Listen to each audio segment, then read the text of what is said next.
नमस्कार मित्रांनो, आमच्या चॅनलमध्ये आपले स्वागत आहे आणि आम्ही आपणास माहिती घेऊन आलो लाडकी बहीण योजनेसंदर्भात। लाडकी बहीण योजनेसंदर्भात जे 3,000 रुपये 17 ऑगस्ट 2024 पर्यंत खात्यात जमा होणार होते त्याबद्दल। तर आपण पाहू शकता की एका लाडक्या बहिणीच्या खात्यात 3,000 रुपये जमा झालेली आहे। खूप आनंदाची बातमी आहे आणि आपणास सांगू इच्छितो की या बहिणीचे आधार जे लिंक आहे, आधार लिंक प्रॉपर होतं, त्यामुळे ह्या बहिणीला 3,000 रुपये त्यांच्या खात्यात जमा झाले आहेत। त्यासाठी आपल्याला माहिती करायची आहे की मुख्यमंत्री माझी लाडकी बहीण योजना या संदर्भात आपण पाहू शकता 3,000 रुपये NSCS या नावाने क्रेडिट झालेले आहे। आणि जर कोणाच्या खात्यात जमा नसेल झाले तर त्याचं कारण काय आणि कशा पद्धतीने जमा होते त्याचा मेसेज आम्ही आपणास ह्या व्हिडिओच्या माध्यमातून दाखवत आहोत।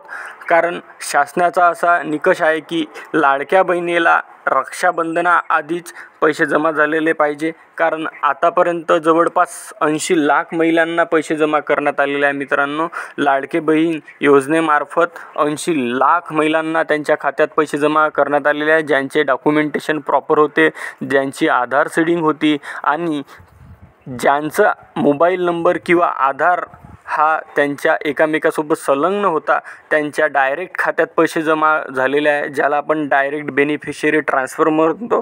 कारण राज्य शासनाने त्यांच्या विरोधकांची बोलती बंद करायची होती। आपले महाराष्ट्राचे मुख्यमंत्री साहेब त्या दिवशी बोलून गेले की आम्हाला आमच्या विरोधकाची बोलती बंद करायची आहे, त्यासाठी आम्ही लाडकी बहीण योजनेच्या अंतर्गत आम्ही त्यांच्या खात्यात लवकरात लवकर पैसे जमा करणार आहोत। कारण लाडकी बहीण योजनेच्या संदर्भात भरपूरशी विरोधकांनी काही वाईट बातमी आपला समोर प्रसारित केली, त्यासाठी त्यांनी असे म्हटले आहे की आम्ही विरोधकांची बोलती बंद करण्यासाठी ही योजना घेऊन आलेलो आहोत।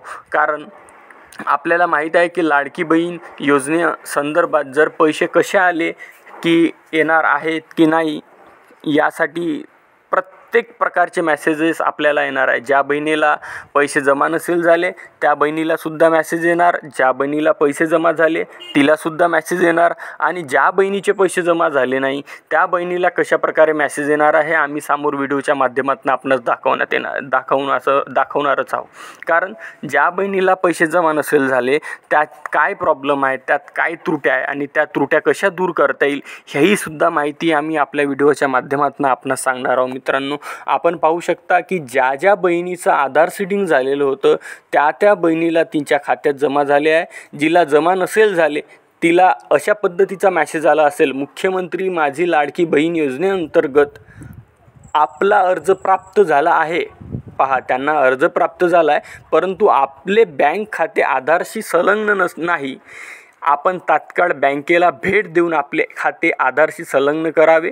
जिल्हाधिकारी अहमदनगर, आपण ज्या जिल्ह्यातनं बिलॉंग करता त्या जिल्ह्यातल्या प्रत्येक लाडक्या बहिणीला असा मेसेज जाईल ज्या बहिणीचे अर्ज प्राप्त झाला आहे परंतु तिचे बँक खाते हे त्यासोबत संलग्न नसल्या कारणाने तिला पैसे गेले नाही, तिला या प्रकारचा मेसेज जाणार आहे। तर आपल्याला सर्वात महत्त्वाची माहिती आम्ही सांगत आहोत की आपण सर्वात प्रथम लाडकी बहीण योजनेचा फायदा घेऊ इच्छित असाल तर आपलं आधार हे आपल्या बँकशी संलग्न करा, आपल्या आधारशी आपला मोबाईल संलग्न करा, आपल्या बँक अकाउंटशी सुद्धा आपला आधार संलग्न करा, आपल्या बँक अकाउंटशी सुद्धा आपला मोबाईल नंबर लिंक करा, जेणेकरून आपल्याला कोणत्याही प्रकारचा अडथळा येणार नाही, जेणेकरून आपल्या खात्यात डायरेक्ट बेनिफिशियरी ट्रान्सफर ज्याला गव्हर्नमेंटच्या माध्यमातून DBT म्हणतात NSCS, त्या पद्धतीने आपल्या खात्यात पैसे जमा होणार आहे।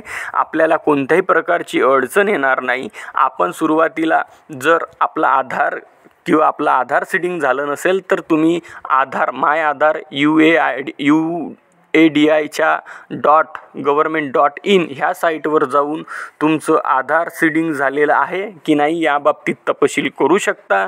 जर तो तुमचं आधार सीडिंग झालेलं नसेल तर तुम्ही आपल्या संबंधित बँकेची भेट द्या, तिथं तुमचं आधार कार्ड, बँक खातं आणि बाकी जे काही डॉक्युमेंटची तरतूद असेल ते पूर्ण करा आणि तुम्ही आपल्या लाडकी बहीण योजनेचा फायदा घ्या। जर तुम्हाला कोणत्याही प्रकारची त्रुटी असेल, तुम्हाला कोणत्याही प्रकारची अडचण असेल तर आमच्याशी कमेंटवर तुम्ही संपर्क करू शकता। आम्हाला कमेंट बॉक्समध्ये कमेंट करा, आम्ही तुमच्या पूर्ण त्रुट्या दूर